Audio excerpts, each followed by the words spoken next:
The road of Grand Napoleon connects the Mediterranean with Lake Geneva and crosses the French Alps over incredible mountain passes, taking you on a truly unforgettable motorcycle road trip experience we would like to share with you.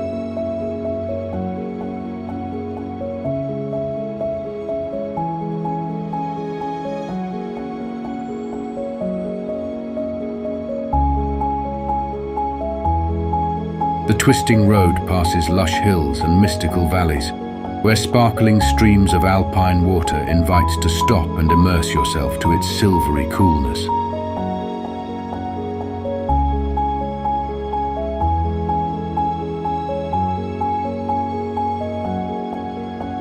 As we see the mountains today, they were seen by Hannibal's soldiers during the crossing of the Alps in 218 BC, which took place during the Second Punic War. Don't be afraid of them. They are only mountains, he encouraged his soldiers. But in history, there is also the second most important crossing. On March 1st, 1815, Napoleon, returning from Elba with a small band of 1,100 loyal soldiers, set out on the extraordinary adventure that brought him back to power 2.5 weeks later. The road, christened after that, is the Great Route of Napoleon. This 200-mile route has today become a tourist attraction, marked all the way along with commemorative plaques and monuments.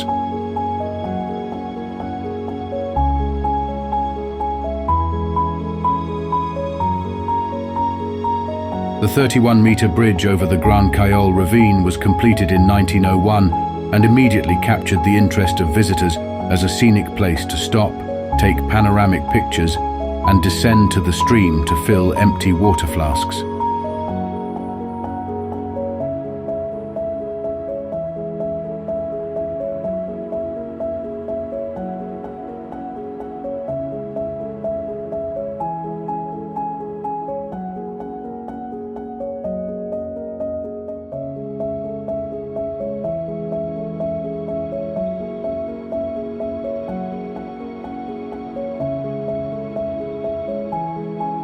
The road from Col de la Cayolle to Barcelonnette stretches between high mountains, where for over half a year, the sun never sets its light. However, its winding curves beside a rustling stream make it one of the most scenic parts of the road that attracts a lot of motorcyclists all over the world.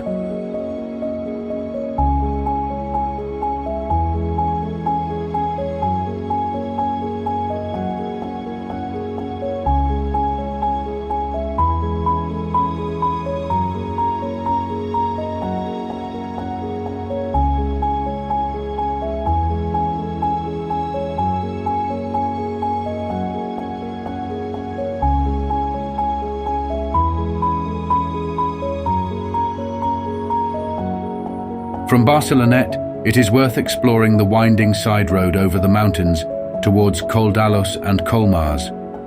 The breathtaking views restrain motorcycle speed and invite constant stops to immerse yourself in the alpine beauty.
At the Col d'Alos, you can spot many cyclists who have found the strength to reach the highest point, culminating at an altitude of 2,247 meters.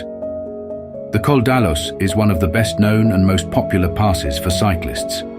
It has been crossed 34 times by Tour de France riders since 1911. After nurturing your soul with breathtaking views, you can start descending towards Colmars.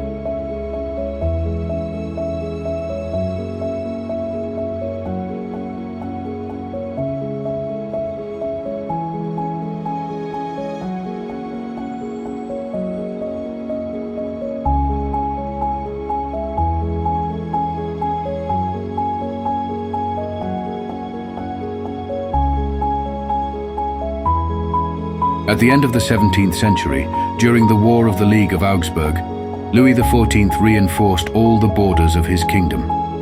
In Colmars, he built a set of fortifications that define its appearance today, with remarkable buildings and walls.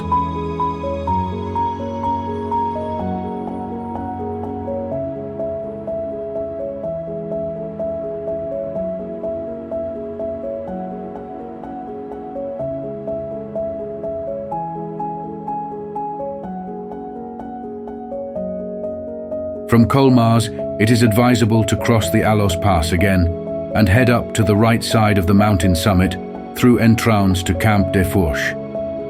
After a brief stop, head to the Col d'Izoard mountain ridge to take photos at the memorial and enjoy the scenic view of the valleys on both sides of the mountain peak.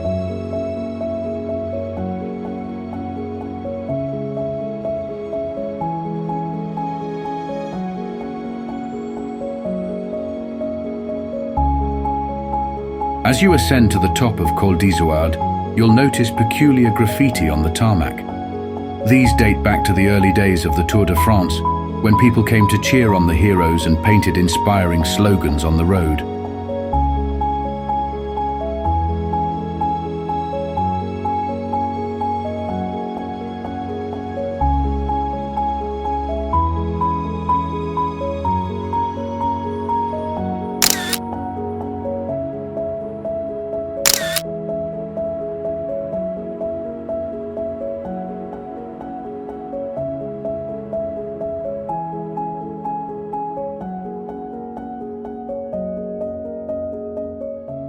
From Col d'Izoard, take the next leg to Col du Galibier, a mountain pass in the southern region near Grenoble.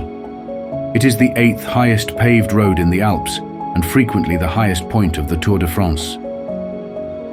The Col du Galibier was first used in the Tour de France in 1911. The first rider over the summit was Émile Georget, who, with Paul Duboc and Gustave Garrigou, were the only riders not to walk. At the south portal of the tunnel, at the edge of the road, there is a monument to Henri Desgranges, instigator and first director of the Tour de France. The memorial was inaugurated when the Tour passed on 19th of July 1949. Whenever the Tour crosses the Col du Galibier, a wreath is laid on the memorial.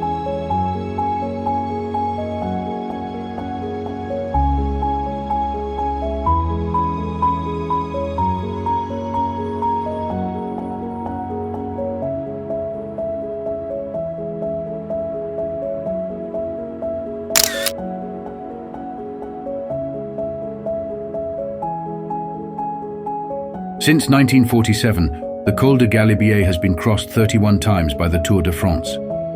The highest point of this road was at an altitude of 2,658 meters, 16 meters higher than nowadays.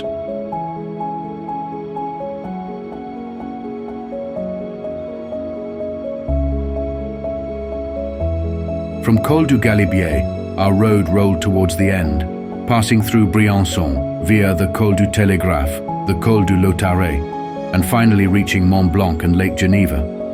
We hope you enjoyed our trip and that it sparked a sense of adventure, tempting you to hop on a motorbike and explore the wonders of the Alps.